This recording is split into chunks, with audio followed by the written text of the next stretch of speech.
Greetings from the room I'm staying in Melbourne. Just arrived just under a week ago and absolutely loving the vibe of Melbourne. However, my passion and my focus has gone right into health after having a cholesterol reading when I was rushed into hospital 4.5 weeks ago with a suspected heart attack. Within a very short time of arriving, I was seen very, very quickly. I was told that I must immediately take some painkillers that were very strong. They were on the range of morphine. And then once the pain had subsided, I was going to be allowed to get onto the ward, having been admitted into A&E. I intuitively knew that I was not having a heart attack and I refused to take the painkillers, but I was told that I probably was having a heart attack based on my history and my age, and that I would be needing to go immediately onto statins. I asked if I could wait until I had the results, wait until I'd done the stress test, etc. The young doctors were not too impressed with me, and so I basically faked taking the painkillers to get onto the ward. Had a very nice private room, which was quite amazing because apparently Australia and England kind of do a swapsy, so I was very well looked after.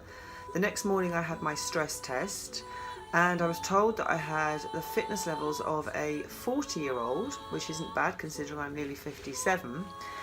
And interestingly, when I started to run on the running machine, I remembered how much I loved aerobic exercise and how really being careful, having had chronic fatigue and burnout, adrenal burnout on and off for 15 years, which probably ended about 10 years ago, I'd had this kind of fear of over-exercising, even though I'd managed to dance and dance and dance and not have any side effects. So there was still this kind of mental thing going on with high aerobic exercise. So I had the test, and the doctor had again that morning insisted that I would have to take statins. I then found out my cholesterol was high, it was 6.7, and I was told, take statins, and this little voice in my head just said to me, I know I can sort this out. I know I've been sitting at my computer too much, I haven't been moving enough, my body's been telling me I haven't been moving enough, and I haven't been eating all the right foods. Now interestingly, my good cholesterol was really good because I do eat really healthy. It's just that I love croissants, and I'd been eating coffee and croissants. I'd going off in the morning when I was back in the UK, going off to Starbucks in the morning, having got tenants in my house and not wanting to kind of interrupt in the house things, just taking my laptop and going off to Starbucks.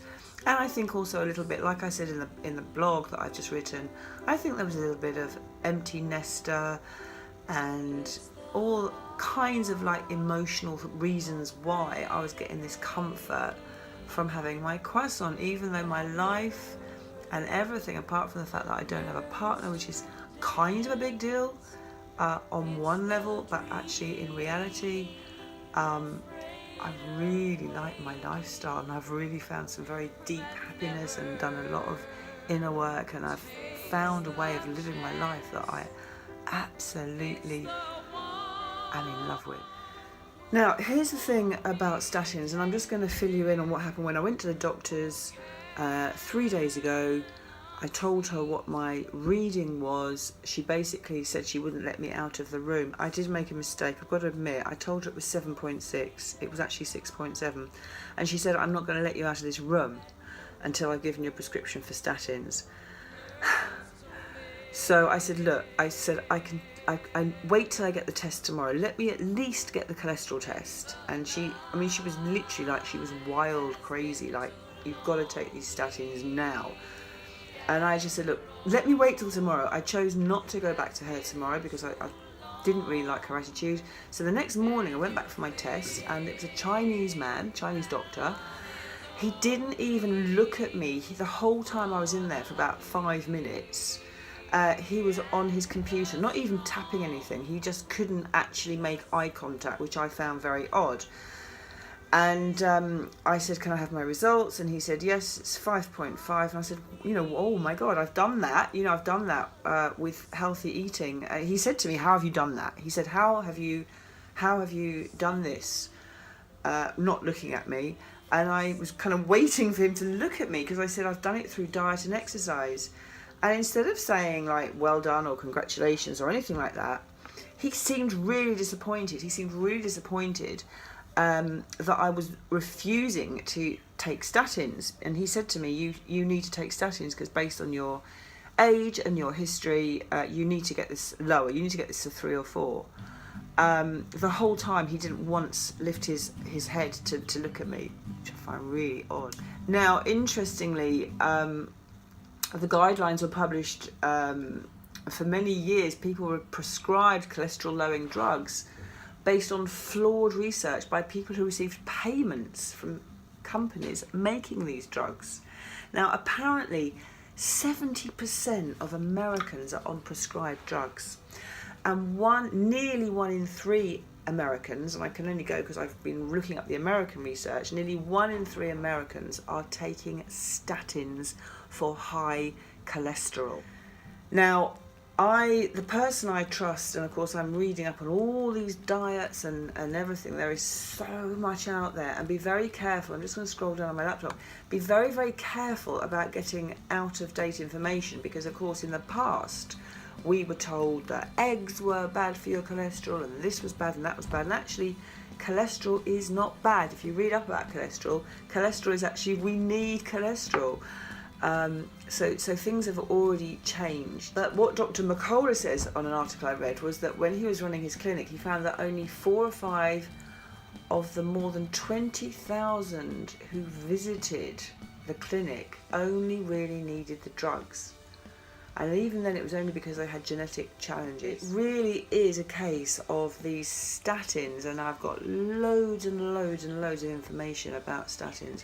Why are the doctors pumping out these statins before saying to patients, I'll give you a month to up your exercise, cut out the foods that are causing this bad cholesterol, I'm going to use the word bad cholesterol, but causing your body to be reacting in this way, and up your exercise and change your diet, and come back to me in a month, and if you haven't done it, then we'll look at what we can do for you. And of course the real trigger behind the cholesterol, the high cholesterol reading, is inflammation. And inflammation is responsible for anything with an itis at the end of it. So all your colitis, which I have, arthritis, diabetes, all of those, headaches, depression, the whole lot. There's so many in that list that so many people have, even gas and bloating. And I believe it all comes down, one of the number one things it comes down to is sugar. Sugar is worse than heroin for coming off. They say it's the worst addiction is sugar. So now I'm looking at diets, the ketogenic diet, the paleo diet. I've looked at all of these in the past, and I'm putting together a profile that I'm going to look at and I'm going to work with. All I know is that so far I have more energy. I am losing weight. It's not something I came to this for, but I'm feeling a lot fitter. I've got much higher energy levels than I've had before.